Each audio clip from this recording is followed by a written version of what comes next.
La première phase de cette évolution, c'est le fait qu'on va faire que chacun des hommes, bien portants ou malades, soit en quelque sorte façonné par un modèle de comportement idéal à imiter. Oui, ça c'est très original dans ce que vous dites, et c'est aussi là comme ça que c'est en train de se passer, c'est-à-dire que le rôle du médecin était de tout temps de soulager la douleur, retarder la mort, c'est-à-dire finalement de soigner les malades, pas de tout temps, depuis 200 ans, oui, 2 siècles.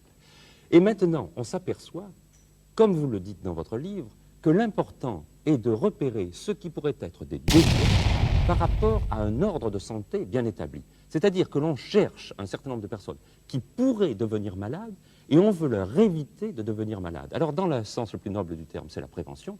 Et dans le cadre de la perversion technologique de la médecine quotidienne, c'est tout un tas de machines qui surveillent et qui enrégimentent Exactement. les futurs malades. Exactement. On définit, n'est-ce pas, non plus la maladie comme étant la douleur qui risque d'entraîner la mort, mais comme le risque d'être un jour en situation de devenir malade. Et la grande angoisse qu'on aura, ce ne sera plus l'angoisse liée à la douleur, mais c'est l'angoisse en amont de la douleur, celle qui peut conduire un jour à avoir de la douleur.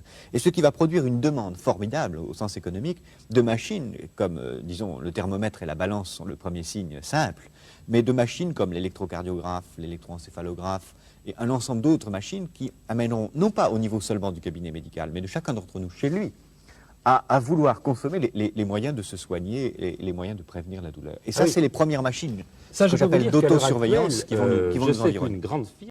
Ceci est un aboutissement qui est quoi comme aboutissement? Le fait qu'au lieu de réparer les hommes, on va les produire sains. Avec une durée de vie un peu comme les objets, n'est-ce pas? Une lampe, elle a une durée de vie déterminée, qui est sa nécessité économique, ou une télévision, ou un objet de ce genre. Au lieu de réparer l'homme, on va le produire sain. Il devient comme tous les objets. Il est produit, il a une durée de vie, il est façonné par l'homme. Alors, Jacques Attali, moi je vous renvoie à une chose. Que devient la liberté dans tout cela? C'est un problème important, la liberté humaine. Vous avez dit l'homme fabriqué par l'homme n'est plus l'homme.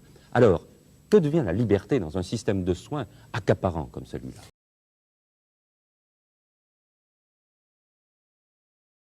Bien, le concept même de liberté va devenir de plus en plus perverti. Et c'est ça qui est fascinant dans cette évolution, et c'est peut-être pour ça qu'elle est le plus terrible. C'est qu'elle va récupérer tous les concepts, y compris celui de liberté. Je dirais même y compris les idées d'Illich dont vous parliez tout à l'heure. Parce que qu'est-ce que c'est cette société de machines qui nous apprend à nous surveiller nous-mêmes? C'est une société qui dit « soyez libres ».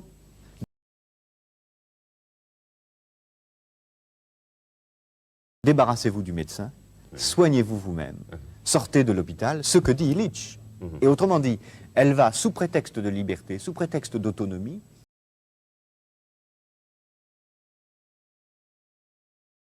créer les conditions de l'aliénation la plus formidable, qui est en quelque sorte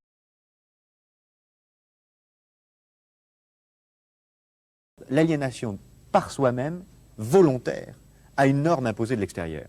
On nous dira, il ne faut pas fumer, pas conduire, pas boire, mais aussi pas avoir tel gène dans sa structure héréditaire.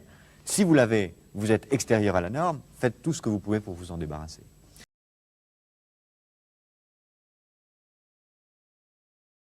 Et autrement dit, on fera que ce qui est la forme absolue de la dictature, que chacun d'entre nous ait librement, entre guillemets, envie d'être conforme à la norme. Que chacun d'entre nous ait librement, entre guillemets, envie de se comporter comme un esclave. Et ce qui est la forme absolue de la dictature, puisqu'on fera que chacun d'entre nous aura envie d'imiter un modèle, une copie, une sorte d'idéal standardisé qu'on nous imposera de l'extérieur. Et ce qui est fascinant, c'est que c'est à travers la médecine, à travers le bien et le mal, à travers le rapport à la mort, que cette nouvelle forme de société totalitaire est en train de s'installer.